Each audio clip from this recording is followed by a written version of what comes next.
EVM विरोधाचं Markadwadi केंद्रबिंदू। उद्या शरद पवार मार्कडवाडीला भेट देणार। राहुल गांधी उद्धव ठाकरे ही मार्कडवाडीला येणार असल्याची माहिती। अधिवेशनाच्या पहिल्याच दिवशी मार्कडवाडीच्या मुद्द्यावर विरोधक आक्रमक। विरोधकांचा शपथविधीवर बहिष्कार, तर बहिष्कार म्हणजे निवडून देणाऱ्या मतदारांचा अपमान। फडणवीसांची टीका। अजित पवारांना दिलासा। विरोधकांचा अजितदादांसह भाजपवर निशाणा।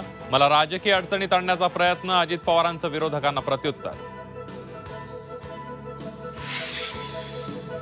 विधानसभा अध्यक्षपदासाठी राहुल नार्वेकरांच्या नावावर शिक्कामोर्तब। उद्या भरणार उमेदवारी अर्ज। झी 24 तासला सूत्रांची माहिती।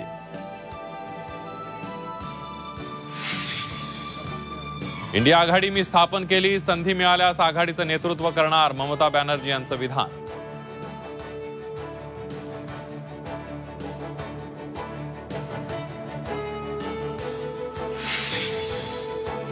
पंतप्रधान नरेंद्र मोदी यांना ठार मारण्याचा मुंबई वाहतूक पोलीस नियंत्रण कक्षाला धमकीचा मेसेज। ISIच्या 2 एजंटनी बॉम्बस्फोट घडवून हत्येचा कट रचल्याचा मेसेज।